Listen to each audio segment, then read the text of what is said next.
Welcome back. Let us discuss Buffalo and how ugly things are right now. This is actually a Reebok authentic. That's one of the authentics. I was like, I got to get an authentic of that. Um, yeah. I also have this one with Tyler Myers' name and number on it because sure, why not? Not an authentic in that one, and it's for days like this, and it's because I envision having to meet up at some point and a whole forward line wearing these jerseys because uploading that video online would be really funny. Of course, we'd get killed as the Sabres are getting killed. They're 6-10-3, and this is ugly. And so I keep seeing people saying well, they need to tear it down and start over. How? How? Like, so I want to put this on the board because I don't want to seem like it's just the crazy rantings of an old man. Just the complaining of an old man, I guess. So for Olofsson, we'll start with him. I mean, this is their scoring, right? 19 games, 7 goals, 8 assists, 15 points. And people have said, hey, he's not producing 5-on-5. He's only got 3 points. Right. He's got 12 power play points, 3 even strength points. He's signed to a deal for 3.05 million until 2022.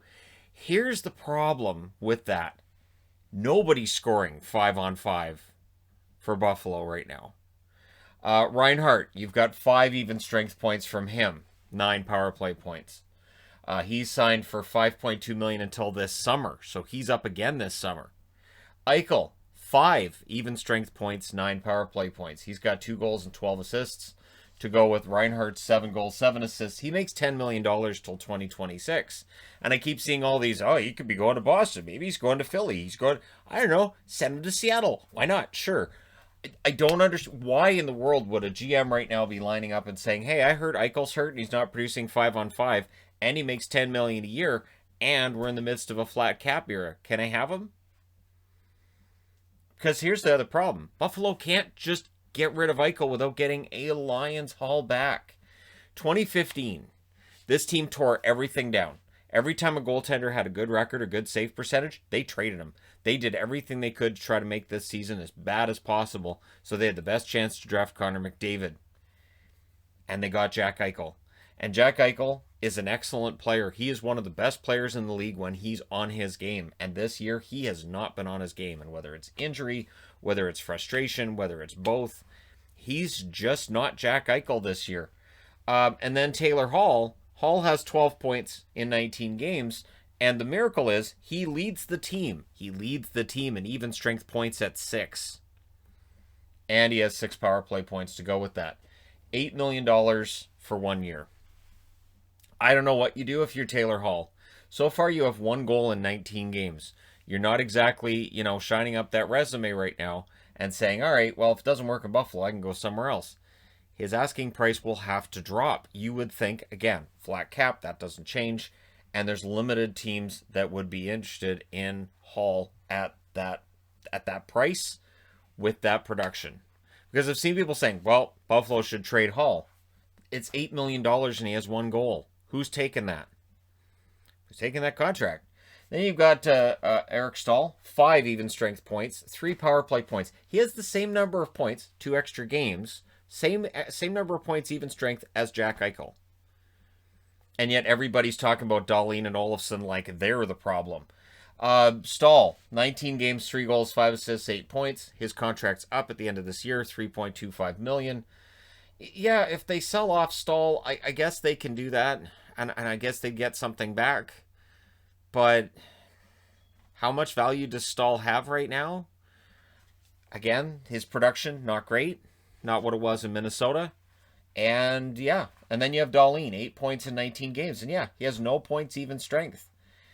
I wouldn't say that's necessarily out of line with the fact the forwards aren't scoring at even strength. Reinhart, one of the best forwards they have, 5 points, even strength in 17 games. Dahlin, 3rd year. And yeah, his entry-level contract's up this summer. How much is he worth? I would say bridge contract, probably $3.5 million. Maybe 4. Because you're paying for that potential, and he still has that.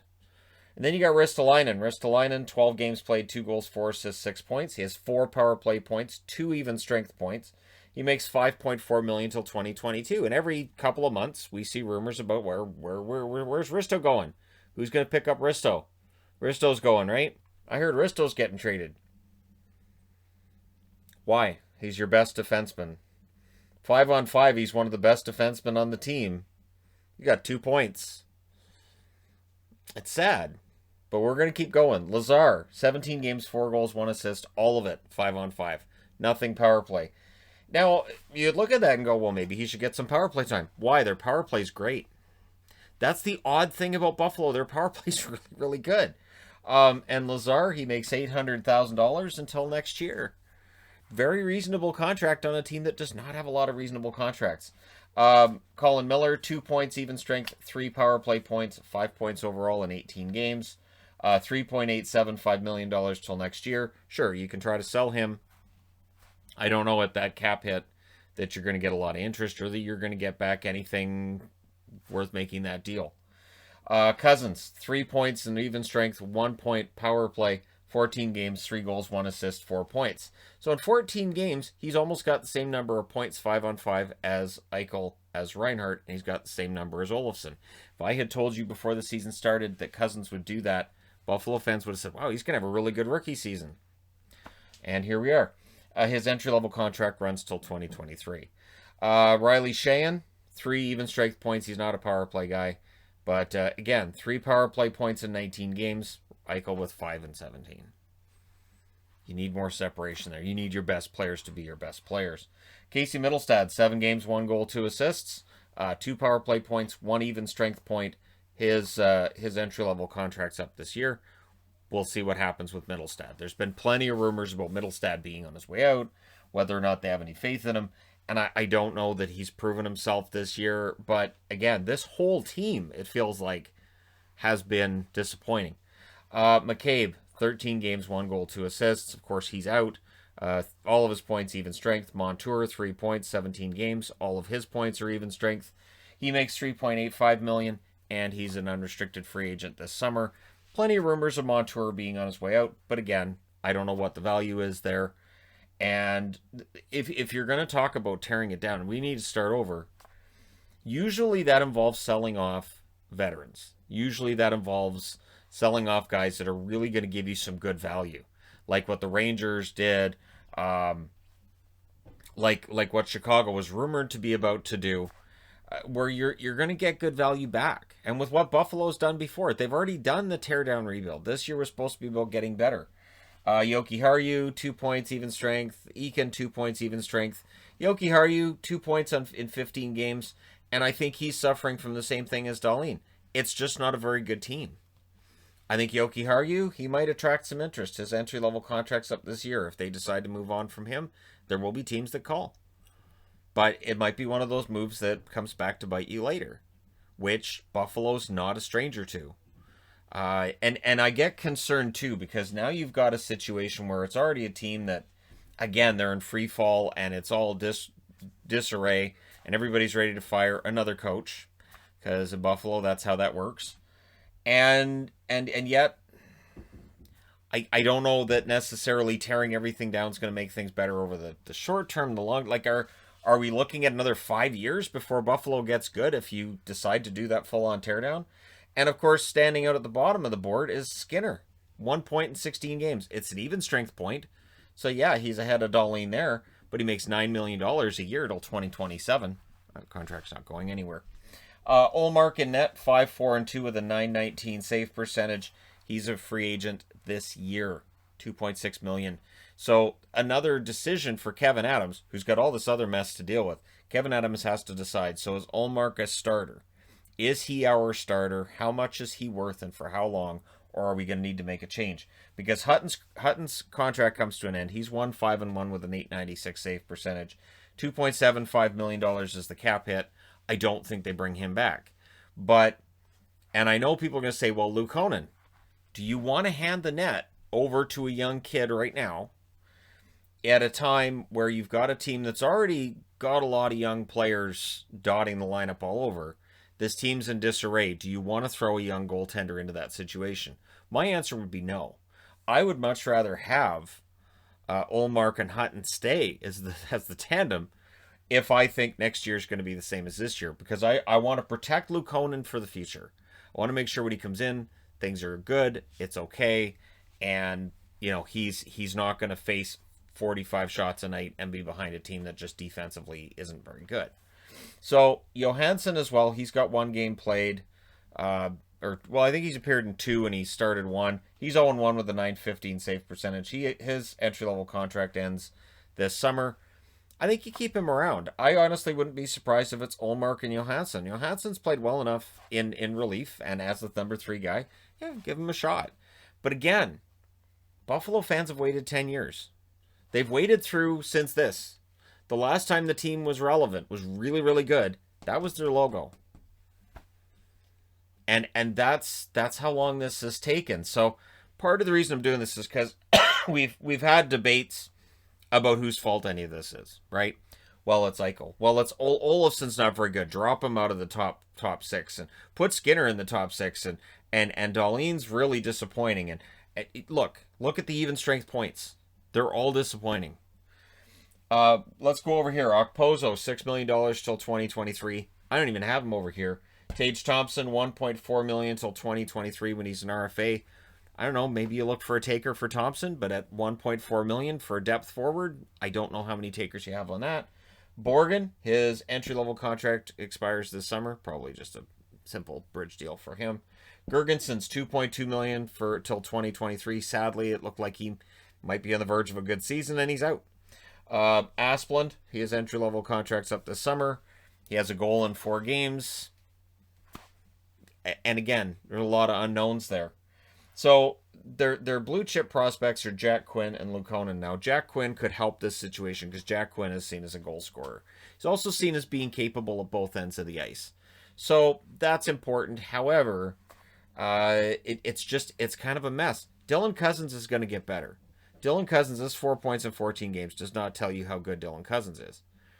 The one concern you can have for Dylan Cousins is if he's on a team that's miserable, that's got a record like this, and your leaders aren't happy, and nobody's producing, does that drag down Dylan Cousins?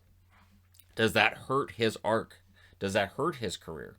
Playing on a team where there's this much negativity around the franchise. And then the other extenuating part of this is, does this mean that this coming summer, I mean, they got Hall last offseason. This offseason, to free agents look and go, I'm not touching Buffalo. I won't go to Buffalo. I'll go anywhere else. I will not go to Buffalo. Because that's been a problem for Buffalo in the past too, right? And not that long ago either. So we look at their power play being number 3 in the league, 31.2%. That's and the thing is, 31%, that's not something they're going to be able to keep up all year. That's going to come down. The teams that have power plays of over 30%, usually they'll come down. I would say 20, 25, 26% probably would be a very, very good total. Very nice total for Buffalo. But here's the thing. 5-on-5, they have 21 goals in 19 games. 21 goals. They're averaging 1 5-on-5 goal per game, per 60 minutes. Now, 5-on-4, so power play, they have 19. They spend a lot less time on their power play than they do 5-on-5. It's bizarre because it tells you this team can score. Something's wrong 5-on-5 that they can't, but as soon as they have a power play, they do.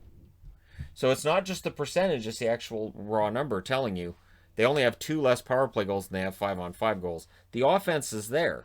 That's why with Olofsson, I'm fine with him being in the top 6 because he has the talent. We know he can put the puck in the net, not just on the power play. We know he can. Eichel absolutely can. Reinhart absolutely can. And Dahlin can as well.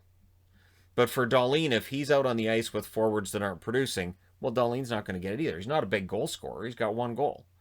So if he's passing the puck off to guys who can't get the puck in the back of the net, to quote Esa Tikkanen, what's supposed to happen then? What happens then? So 6-on-5, they have 1 goal, and 5-on-6, they have 1 goal. So that tells you they have 1 empty netter. That tells you they have 1 goal when they've pulled the goalie. This is a team that is not scoring enough goals. And the weird thing is, their power play is fantastic. It's all 5-on-5. And you can isolate on one player if you want. If you want to say, well, it's all Dahlin, it's all Olofsson. Well, it's all because they won't give Skinner top 6 minutes. Like, putting Jeff Skinner up here automatically means he has 15 goals, Eichel's through the roof offensively. I can't get there. If you can, that's great. But I think this is more than just one player. This is an issue that is the entire team, and it seems to happen every year. The difference is like the last couple of seasons, they started really well. Buffalo started really, really well, 2018, 2019, and 2020, and then they fell off. This year, they didn't even bother with the preamble. They just decided, let's just fall off early this year. And there has been a lack of fight back from this team. But where does that come from? Where is the forward that, could perform sort of a Milan Lucic type role? Just using him as an example. But that's that kind of thing. I guarantee you Kevin Adams is looking for it. I guarantee you Kevin Adams is just as frustrated as the fans with what's happened early this season. I guarantee you he's probably losing a lot of sleep over how to fix this. Because again, just getting rid of players, they've done this. They've done this for years.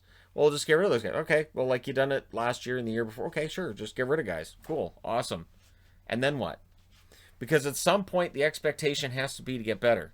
At some point, the expectation has to be playoffs. The expectation has to be getting into contention for a Stanley Cup.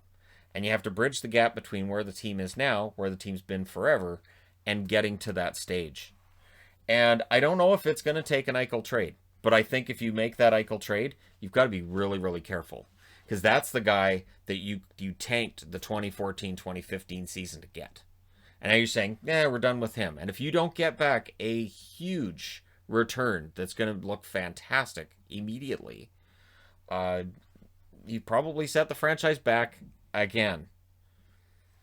And you're selling him right now when he's not producing. So teams may not be quite as anxious to make a deal for Eichel, in combination with his cap hit, just the fact he hasn't been playing very well. But this is kind of how things work for Buffalo fans. Maybe Jack Quinn jumps in at some point next year and fixes their goal scoring. Maybe Luke Conan ends up in net. He's fantastic. He's another Connor Hellebuck game stealer, and the record gets better. But the 5-on-5 play, yeah, there's a lot of guys who are not producing 5-on-5 right now. There's a lot of company in that area, and it's something Buffalo has to work on. They can't be relying on their power play for goals, because at some point that's going to start to come down. The 5-on-5 goals have to go up. But let me know your thoughts in the comment section below as always. Don't forget to hit like and subscribe if you're browsing your way through. You just happen upon this video. Thank you guys so much for watching, for all your support. I will talk to you again soon.